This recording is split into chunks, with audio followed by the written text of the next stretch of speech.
Bismillahirrahmanirrahim. Assalamualaikum warahmatullahi wabarakatuh. Alhamdulillahirabbil alamin wa bihi nasta'in ala umuri dunya waddin. Allahumma shalli ala Muhammad wa ala ali Muhammad. Wa qala Allah ta'ala fil Qur'anil Karim, a'udzu billahi minasy syaithanir rajim. Bismillahirrahmanirrahim. Ya ayyuhalladzina amanu kutiba alaikumussyam kama kutiba alal ladzina min qablikum la'allakum tattaqun. Shadaqallahul adzim. Bapak-bapak, ibu-ibu, saudara-saudara sekalian, khususnya jamaah Masjid RK Sudakaran yang insyaallah senantiasa mendapat rahmat dan ridho dari Allah Subhanahu wa taala. Dalam kesempatan sore yang berbahagia ini, seperti biasa, acara rutin kajian Islam yang diselenggarakan oleh Masjid RK Sudakaran setiap jam 17 dan jam 20. Alhamdulillah sampai dengan saat ini masih secara istiqomah dilaksanakan oleh adik-adik Risma kita. Ini adalah satu hal yang patut kita syukuri, kita banggakan. Mudah-mudahan kegiatan seperti ini, tawasau bil haqqi wa tawasau bis sabr, kegiatan untuk saling menasihati dalam kebaikan dan dalam kesabaran ini dapat terus dilaksanakan meskipun dalam kondisi yang masih dalam kondisi cukup prihatin adanya COVID-19 ini. Namun acara kegiatan dakwah tidak boleh surut, tidak boleh padam. Dengan berbagai media yang ada sudah di zaman saat ini sudah tersedia, maka kita manfaatkan.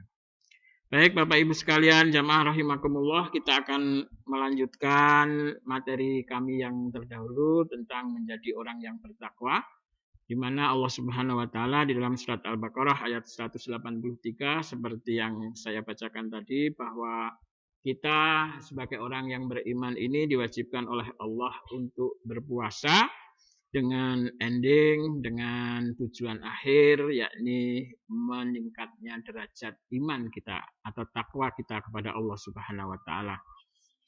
Abu Bakar As-Siddiq radhiyallahu anhu dalam kitab Nasihul Ibad sudah menjelaskan bahwa inti takwa itu dapat dicapai dengan melaksanakan ibadah puasa ini. Namun demikian, butir-butir ya ketakwaan atau jalan menuju ketakwaan itu sudah ada di dalam apa yang disebut dengan nasihat yang sudah disampaikan oleh Abu Bakar Siddiq radhiyallahu anhu. Ada 10, kemarin 5 sudah saya bacakan. Saya ulangi, yang pertama adalah jujur disertai hati yang selalu qanaah. Jadi jujur, qanaah, itu kunci pertama. Yang kedua, sabar yang disertai rasa syukur yang terus-menerus.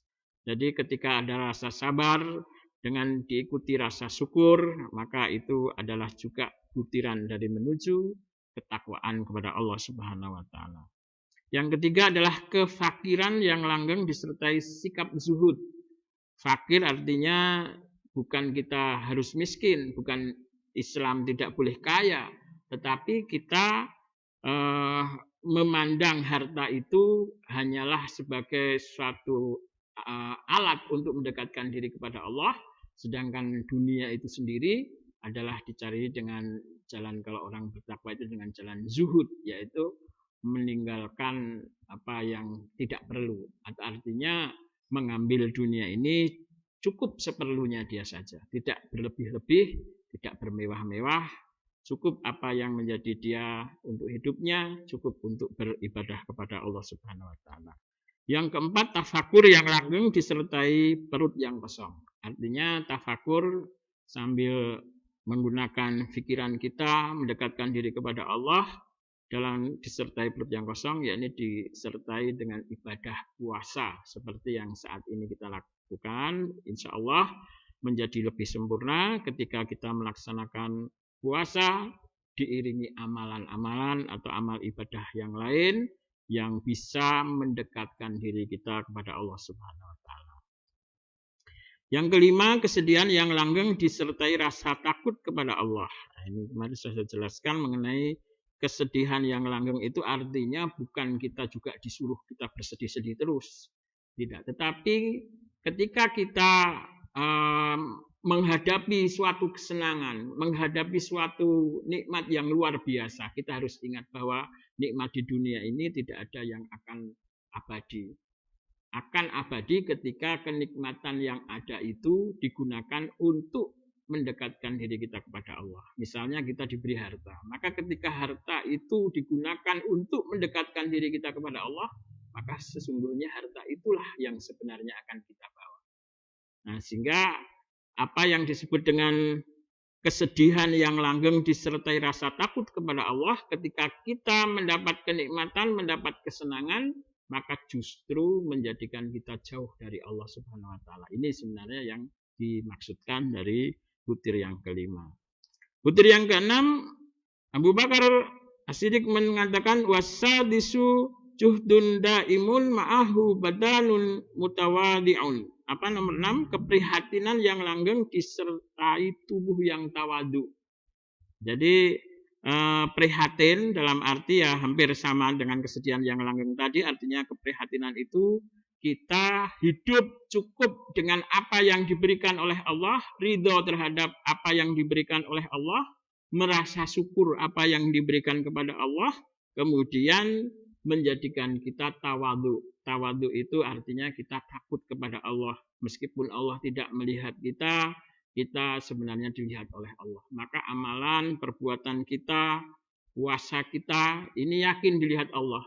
Maka ketika mungkin siang hari tidak ada orang pun, tidak ada anak, istri, dan sebagainya, kita tetap tidak mau katakanlah minum atau makan karena kita tawaduk kepada Allah Subhanahu wa taala. Ini yang disebut dengan keprihatinan yang langgeng disertai sikap tawaduk kepada Allah Subhanahu wa taala. Kemudian yang nomor 7, butir ketujuh, Abu Bakar menjelaskan wasabi'u rifqun daimun ma'ahu rahimun hadirun.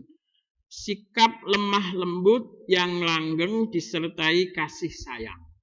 Artinya selalu berqanaah, selalu beristiqomah, ya, bersikap lemah lembut. Artinya kalau orang Jawa tidak berangasan, ya, tidak sangar. Raine ya tidak rai yang sangar, ya, rupanya yang rupa banyak senyum, banyak bertegur sapa, banyak menyampaikan salam, mungkin ketemu sama orang yang mungkin kalau kita sudah tahu itu muslim, ya lebih bagus mengucapkan assalamualaikum misalnya. Tapi kalau mungkin teman kita mungkin lain agama pun, kita juga bisa tetap wajib, ya, bahkan beraruh-aruh gitu. Apa monggo kalau bahasa Jawa, atau kalau banyak orang tua di situ ya nyuwun sewu misalnya. Itu contoh dari sikap lemah lembut, ya, lemah lembut. Kemudian apa? Disertai kasih sayang. Kasih sayang itu artinya yang tua menyayangi yang muda, ya, yang muda juga menghormati yang tua. Ini jadi termasuk bagian dari sikap lemah lembut dan kasih sayang. Kemudian yang nomor 8, wasaminun hubbun daimun ma'ahu hayaun hadirun. Kecintaan yang langgeng disertai rasa malu. Artinya cinta disertai rasa malu. Apa maksudnya di sini? Maka cinta kita baik terhadap keluarga kita, baik terhadap mungkin anak istri kita, itu diwujudkan dengan adanya rasa malu. Rasa malu ketika kita demi cinta kepada anak istri kita, kita memberikan mungkin makanan yang haram. Nah, ini kita malu kepada Allah. Kita mencarikan sesuap nasi untuk keluarga kita, tetapi dengan cara yang batil, dengan cara yang mendolimi orang lain. Nah, ini juga bagian dari menuju ketakwaan kepada Allah Subhanahu wa taala. Kalau kita cinta kepada orang tua kita, malu kalau kita tidak bisa menghormati beliau. Apabila sudah meninggal, maka malu kita tidak mendoakan setiap hari misalnya. Kita kan punya orang tua, maka kita masih bisa berbakti meskipun orang tua kita sudah meninggal dengan jalan mendoakan. Allahumma firli wali walidayya warhamhuma kama rabbayani shaghira misalnya. Itu kan petikan ya dari surat Al-Isra, ya, Al-Qur'an itu, ya. Maka kita baca, itu bukti cinta kasih kita kepada orang tua. Yang kesembilan, wattasi'u ilmun nafi'un ma'ahu amalun daimun.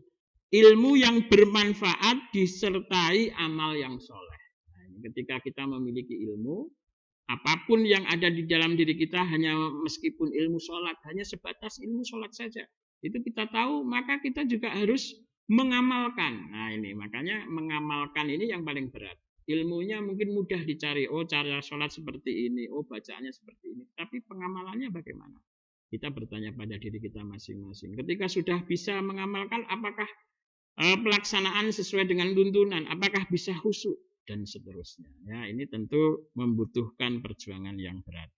Baik, yang ke-10 atau yang terakhir, Abu Bakar As-Siddiq menjelaskan wal asiru imanun daimun ma'ahu aqlun sabitun. Keimanan yang langgeng disertai akal yang sempurna.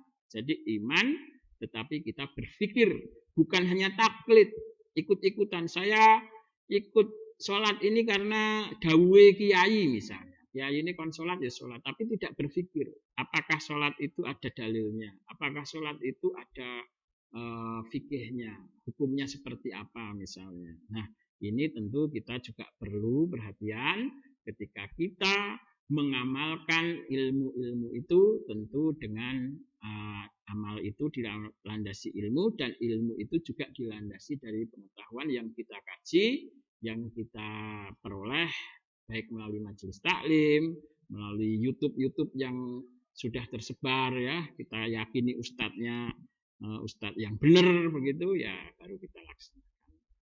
Demikian Bapak Ibu sekalian yang bisa kami sampaikan. Ini lanjutan hari kemarin, bagaimana kita menuju ketakwaan kepada Allah Subhanahu wa taala, yang itu semua 10 butir-butir itu dapat disarikan apabila kita dapat melaksanakan puasa ini dengan baik, dengan sempurna seperti yang diharapkan dalam agama, bukan hanya sebatas menahan lapar dan dahaga saja, tetapi bagaimana hati kita, jiwa kita juga ikut berpuasa. Mudah-mudahan bermanfaat khususnya bagi diri saya pribadi dan umumnya kepada para jemaah sekalian. Kami mohon maaf apabila ada kekurangan. Billahi taufik wal hidayah. Assalamualaikum warahmatullahi wabarakatuh.